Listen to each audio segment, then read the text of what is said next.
I'm Naomi Hopple, and this is Vibrant Sunshine Behind the Scenes. Join me as I grow my organic cold-pressed juicery to the next level.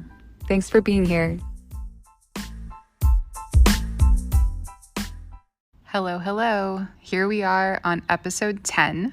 I started this podcast because I'm in the midst of a huge project in which my 10-year-old business is growing and changing, and I'm using everything I've ever learned and ever done, pulling resources of every person I've ever met, and putting them into a project that I'm considering to be the most significant project of my entire career. I'm not messing around, and I'm going to have fun while doing it. I'm so excited about our new location for the Pittsburgh Juice Company, which is actually going to be called Vibrant Sunshine Juicery Cafe. Now, for all of you Pittsburgh Juice fans, I think the number one question I'm getting is, will the Pittsburgh Juice Company in Lawrenceville be staying? And the answer is yes, 100%. There's nothing changing about the store in Lawrenceville. And I want to be super duper clear about that because apparently one of our summer employees was actually under the impression that we were closing the Lawrenceville store. And I had to set that straight very quickly, especially because she's working in the shop and sometimes interfacing with customers. The Pittsburgh Juice Company in Lawrenceville will continue to function as it always has and always will, with fresh, organic, cold-pressed juices, superfood smoothies, nut milks, acai bowls, etc. Vibrant Sunshine Juicery Cafe will be an enhanced version of the Pittsburgh Juice Company. At Vibrant Sunshine Juicery Cafe, you'll be able to get every single thing that you can on the menu at the Pittsburgh Juice Company. And in addition to that, we will also have a full espresso bar with an adaptogenic latte menu and house-made organic nut milks, free of oils, emulsifiers, and all the junk that goes into nut milks in general, the store-bought kind of nut milks. We will also have a full menu of soups, salads, sandwiches, along with weekend specials and some features from other local businesses that we adore. We'll have a retail section, we'll have live plants for sale, as well as fresh cut flowers. And the vibe, let me tell you, is going to be incredible. We're talking boho glam with bright, vibrant colors. And when you walk into Vibrant Sunshine Juicery Cafe, you won't be able to help but capture a spark of joy. When Adam first started looking at interiors, he kept ending up with things that came out of a kid's room. And that's not what this is. This is an adult version of joy. Colorful, lively, vibrant, and full of life. So in today's episode, I wanted to touch a little bit on why Vibrant Sunshine Cafe? Why not another Pittsburgh Juice Company location? And there are a few reasons for that. One is the store in Lawrenceville is well established. The brand, the Pittsburgh Juice Company, is well established. And there is no more space in our Lawrenceville store. Our Lawrenceville store serves a need. It's in a great location on a major throughway. It has about 350 square feet, and we are maxed out with what we do from that small store.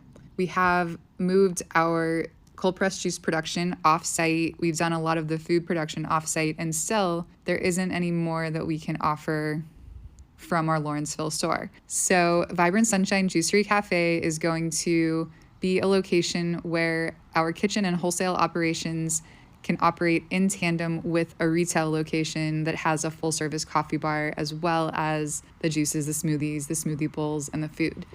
Our offices will also be out of this location, so our team will be much more connected, and our company culture is up for a major upgrade.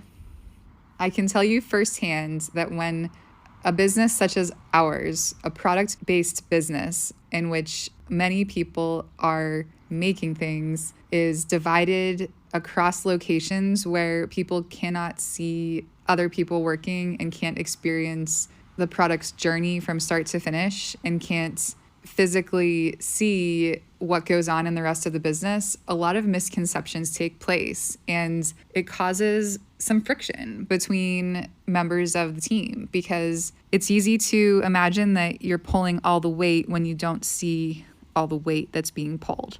And that's actually one of the reasons also that this podcast came to be, because I, a lover of podcasts, am always looking for a podcast that I can relate to, something that I can learn something from, somebody who is in my shoes, perhaps has a little bit more experience than me, something that I can relate to and something that I can learn from.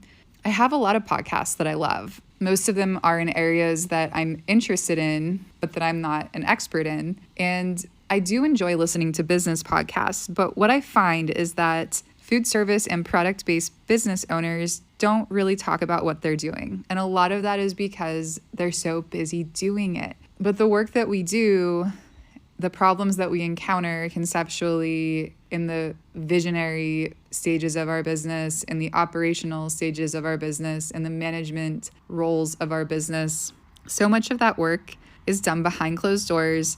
And because of that, there can be a lot of misconceptions. A lot of locked doors, once opened, in my experience as an entrepreneur, have just been mind-blowing. And if I had known these things when I was 20 years old, when I was 25 years old, when I was working within companies, my perception would have been much different. And I do wonder if I had known everything that it takes to run a small business, if I would have taken those steps. And it's hard to say because it couldn't be any other way, but it certainly is not an easy way. That's for sure. And huge respect to anybody out there who is running their own business, whether you're your only employee or whether you have 50 employees. It's a wild world. It's a wild life we lead.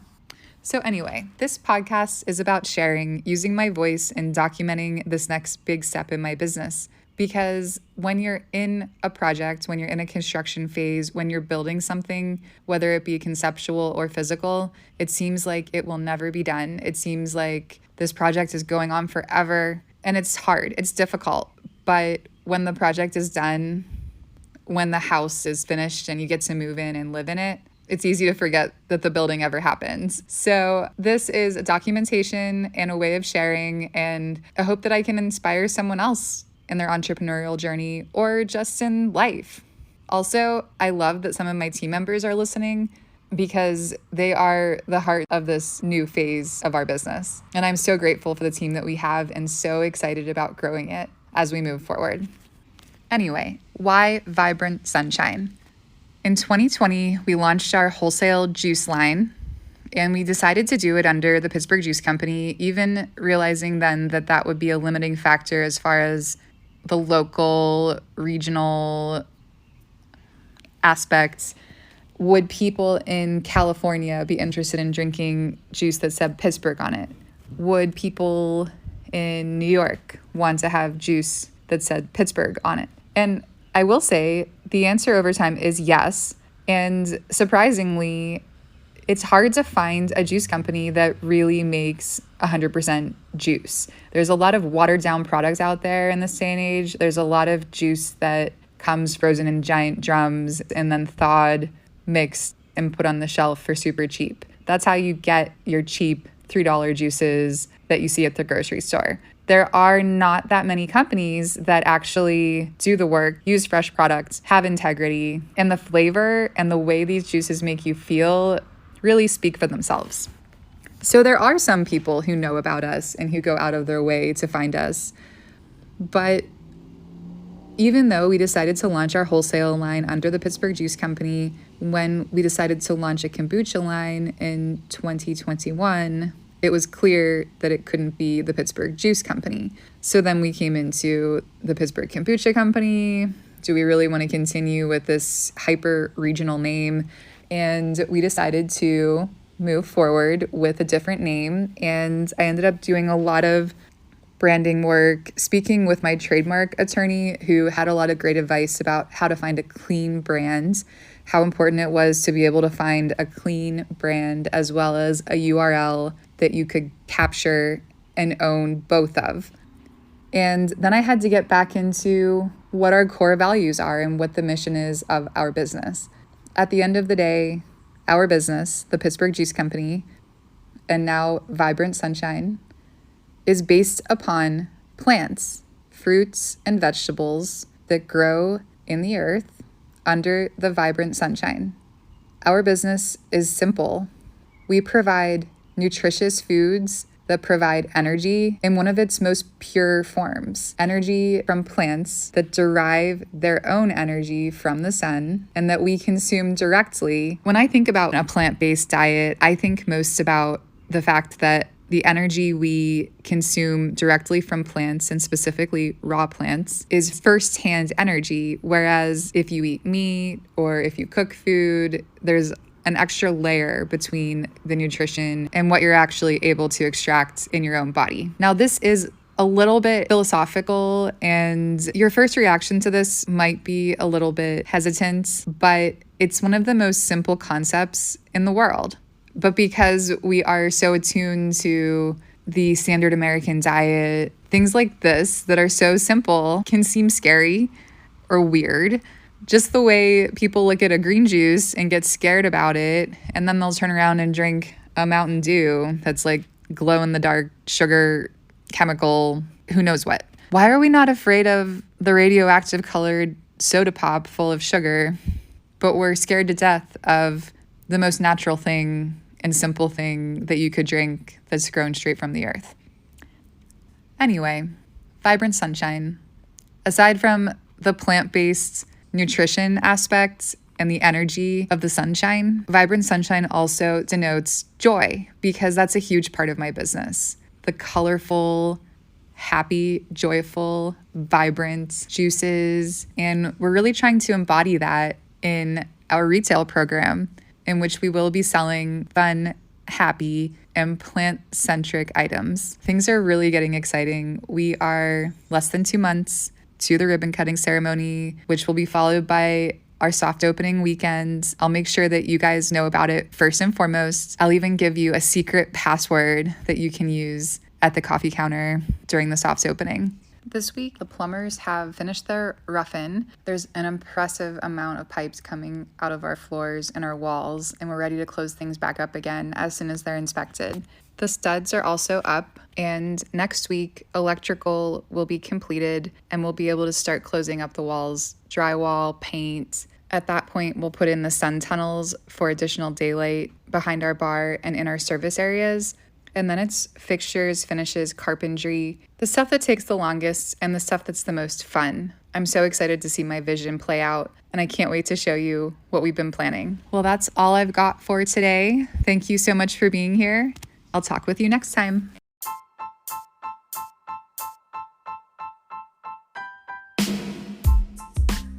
If you enjoyed today's episode, don't forget to give us a follow at Vibrant Sunshine Behind the Scenes. You can find photos posted on my Instagram, that's Green Juice and Yoga, Naomi Hoppel, and also on the Vibrant Sunshine Cafe Instagram.